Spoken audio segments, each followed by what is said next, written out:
പുരുഷന്മാർക്ക് ആഴ്ചയിൽ 2 ലിറ്റർ മദ്യം സൗജന്യമായി നൽകണമെന്ന് കർണാടക നിയമസഭയിൽ JDS MLA MD കൃഷ്ണപ്പ പറഞ്ഞു. സംസ്ഥാനത്ത് വനിതകൾക്ക് പ്രതിമാസം 2000 രൂപയും സർക്കാർ ബസ്സുകളിലെ സൗജന്യ യാത്രയും സൗജന്യമായി വൈദ്യുതിയും വെള്ളവും നൽകുന്നു. ഇതിനെല്ലാം സർക്കാർ പണം കണ്ടെത്തുന്നത് മദ്യപാന്മാരുടെ കയ്യിൽ നിന്നാണ്. അതുകൊണ്ട് ആണുങ്ങൾക്കും എന്തെങ്കിലും സൗജന്യങ്ങൾ നൽകണമെന്ന് അദ്ദേഹം പറഞ്ഞു.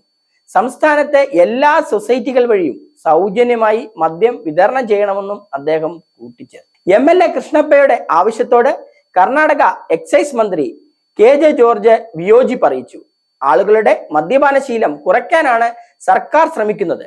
ഉത്തരവാദിത്തപ്പെട്ട സ്ഥാനങ്ങളിൽ ഇരിക്കുന്നവർ നിയമസഭ പോലെ പവിത്രമായ സ്ഥലത്ത് ഇത്തരം ബാലിശമായ വാദങ്ങൾ ഉന്നയിക്കരുതെന്നും അദ്ദേഹം പറഞ്ഞു.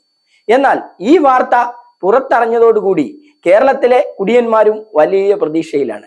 എക്സൈസ് മന്ത്രി MB രാജേഷ് കനിഞ്ഞാൽ കേരളത്തിലെ കുടിയന്മാർക്കും എന്തെങ്കിലും സൗജന്യങ്ങൾ ലഭിക്കുമെന്ന പ്രതീക്ഷയിലാണ് എല്ലാ കുടിയന്മാരും. തങ്ങൾക്ക് വേണ്ടി ഏത് MLA ഈ കാര്യങ്ങൾ നിയമസഭയിൽ അവതരിപ്പിക്കുമെന്ന പ്രതീക്ഷയിലാണ് കേരളത്തിലെ എല്ലാ കുടിയന്മാരും. Zag news, Thiruvananthapuram. വാർത്തകൾ വിരൽ തുമ്പിൽ. You watch zag news.